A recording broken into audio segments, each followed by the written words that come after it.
This week, the Washington Post published an article headlined, "Women said coronavirus shots affect periods. New study shows they're right."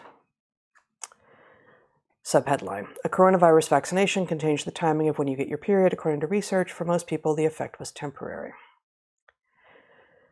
My first reaction to this was, and I apologize, some of you don't like it when I swear, and some of you like it a lot when I swear, but you don't fucking say, WaPo. Like, yes, we know. And yes, there are a lot of us who were yelled at and told that we were anti-vaxxers and far worse for suggesting that people were actually experiencing real effects from an experimental treatment. So, yeah. Good on you. You're a little bit late. You're actually a lot bit late. So there's a news release on the study from NIH, which goes into a little bit more detail. And then, of course, there's the original research, which I'm going to read you a few things from. It's an Edelman et al. Paper in BMJ Medicine called Association Between Menstrual Cycle Length and COVID-19 Vaccination, Global Retrospective Cohort Study of Prospectively Collected Data.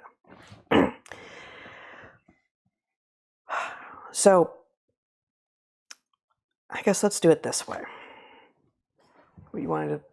No, okay. No, I need a pen. This one doesn't work. Okay. Let's do it this way. I'm going to read you a couple paragraphs from the WaPo piece, the Washington Post piece. Allison Edelman, a professor of obstetrics and gynecology at Oregon Health and Science University, based in our former hometown of Portland, Oregon.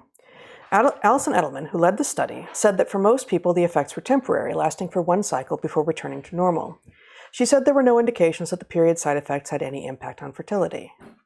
Now we can give people information about possibly what to expect with menstrual cycles, Edelman said. So I hope that's overall really reassuring to individuals. Well, no, actually it's not. And here's part of why. The study, this is literally from the abstract of the study, analyzed data on, quote, at least 3 consecutive cycles before vaccination and at least 1 cycle after. One cycle after vaccination. And they looked at a lot of people. They studied a lot of women. Sorry, it was all women. But the idea that you can tell anything about long-term effects or impact on fertility on the basis of a study that looked at least, but actually usually exactly, 3 cycles before and 1 cycle after vaccination. On what basis is she making these claims? And those claims that she's making as the lead author on this study are now going to be the ones that are repeated, and now are going to be the basis for the, PolitiFact and the fact-checker organizations who come after people like us who say, actually, no. That research can't say anything about long-term effects or effects on fertility. It simply can't. Did you read the study? And the fact is that the fact-checkers at these places aren't scientists. They have no ability and apparently interest in actually reading the research on which they're supposedly fact-checking. And here we have the lead author on the paper making egregiously misleading and frankly just flat-out wrong statements to Washington Post, which of course is going to be the thing that people see. Well, and that quote, the idea that upon discovering that indeed these effects that many of us have talked about are real, that the proper response to that is for people to be reassured rather than for the safety apparatus to become alarmed and say, well, all right, given that these effects are real and they shouldn't be happening because these things aren't supposed to be showing up in your reproductive apparatus at all, right? So that there's any signal at all here is a story. Right. It is a story. Big story. And the right response is, how does that change the cost-benefit analysis for any individual who might be taking these things? Yes. The answer is not, oh, well, in our study, it turned out to be short-term because that's all we studied, right? And therefore, people should be reassured. I hope this will cause people to be reassured. There's nothing. What are you? Are you a scientist? Or are you, in fact, someone who's just trying to change people's minds? Right. The point is, this is the sound of the scientific apparatus being used to rationalize irrational and dangerous behavior, right? You've got a safety signal here, and the response is, oh, it isn't, the safety signal is no worse than could be found in our short-term study Therefore, it's the absence of evidence is not evidence of absence, Check. right? There is no long-term aspect of the study published here, and so the point is they're saying, well, there's no evidence of a long-term effect. Well, it wasn't a long-term study. Here we have actually in the paper conclusions of the as written into the abstract. Quote, COVID-19 vaccination is associated with a small and likely to be temporary change in menstrual cycle length, but no change in menses length. Likely to be, on the basis of nothing in the paper. That has no place in this paper at all, in the abstract, in the conclusions, anywhere. Where did that likely to be come from? Because they want it to be. That is hope, pretending to be science. And that hope then lives in apparently the lead author's head, sufficient that she says to the Washington Post when they come to her, she repeats the hope as if it is the science. Guess what? Hope isn't the same as science. This is not how science works. So either this is a case of pharmaceutical idea laundering, right? Where they take a pharmaceutical talking point and they launder it through a scientific process so that it appears to be scientific in some way. Or this person actually believes they've engaged in science themselves, and it is a case of some kind of brain laundering, right? Yeah. That their mind has... I don't see any reason. The paper itself, the research that was done, Yeah.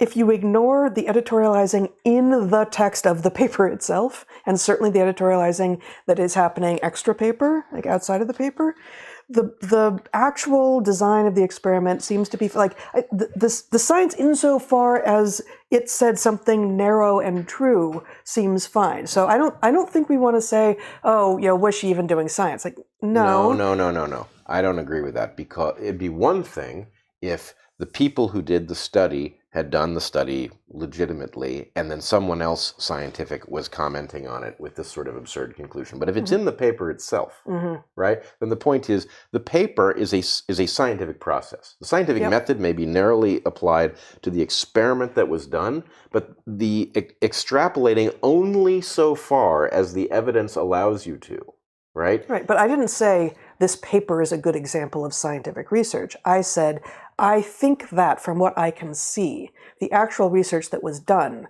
although it is not accurately portrayed in this paper, was potentially good. That is what I said. Well, I don't see it that way, because the degree of extrapolation is inherent to the scientific process. And so if that part is badly done... So that leaves you suspect as to what else happened that isn't visible in what we can see? No, I would just say, first of all, if you were to go back through every terrible, wrong paper and say, well, the work itself, was this a valid experiment, right? You would find many valid experiments that just didn't establish the thing that the paper claimed they had established. So I'm saying, to the extent that you have presented a piece of work, and the piece of work is, here's the data we collected, and here's what it implies based on the fact that we had or did not have a pre-existing hypothesis, and these are the things that showed up, etc., right? The point is, you either did that job right or you didn't. And to the extent that you ran an experiment that might be valid embedded in some paper, but not the paper you wrote, that's a pretty thin defense. Okay. One more thing on this story. Sure. Back to the Washington Post piece. Later in the same article, I'll just read these two short paragraphs. Other research has suggested that the vaccines, again it's the COVID vaccines, have a variety of effects on periods.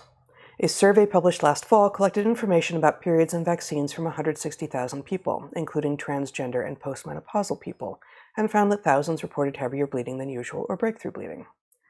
While these observations aren't necessarily medically alarming, Catherine Lee, an assistant professor at Tulane University who led the survey, said the information is important to help trans men plan for additional support if menstruating causes gender dysphoria, and also to help people make decisions about stocking up on tampons and pads.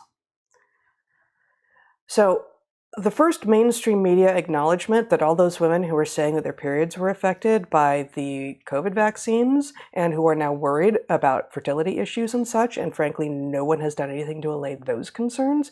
The first mainstream media article to talk about this at all somehow manages to talk about trans men? Like, what is going on here? How are we constantly coming back to a fringe activist population when there is actually half of the world who is at risk from these experimental treatments, and here we are being concerned about gender dysphoria and trans men? And what is going on? It's worse than that, because that's got to be the title of this episode. It's worse than that. They have created the entire problem. If you simply didn't fuck up the definition of women, then those women who happen to be trans men would be covered by this without having to specifically say anything, right? The point is, there is something called a woman, right? It has a biological definition that isn't difficult. It allows you to extrapolate from a paper without a problem. And the only reason that there is any argument for breaking out trans men as victims of this is that you scuttled that definition for your own political purposes. It's frankly insane. And maybe that's the point. It's insane, sophistry. and this is more, again, of there are a lot of sex-specific effects of COVID and the vaccines, right? We know this. The myo and pericarditis that has been finally begun to be acknowledged, that is more of a risk for young people, is specifically more of a risk for young men, for adolescent boys and young men. And early on, we were hearing, and I actually just haven't seen the stats recently, but I assume it's still true that all else being equal, COVID is more likely to go bad for you if you're male than if you're female, if controlling for all of the other demographic truths about yourself. And so here we have one of the places, and of course there were all those insane papers, insane articles early on about how even though men were dying more, COVID was harder on women. Like, remember this? I do remember that. Like, wow, you're really working hard there. Well, dying is only hard on you at first. But at the point you've done it, it's all downhill. Yeah, now they're lazy again, right? Those men not doing their work, not doing their fair share of cleanup after they die. But now we have fertility effects, and I don't know. There may be fertility effects for men too. We haven't been hearing about those so much. But there has been lots of talk about menstrual effects, which of course has the potential to be a fertility effect in women. And here we have some research that may or may not actually be bold enough to have actually seen this. And the Washington Post can't even talk about women for one article. It has to go into trans activism, sophistry, ideology. We're not allowed to just talk about fertility effects for women. Even though that would fully include trans men. Yeah, you didn't need to do nothing. A damn thing. They were fully included in that discussion if you just simply didn't do a thing. Mm-hmm. But no. It has to be the focus.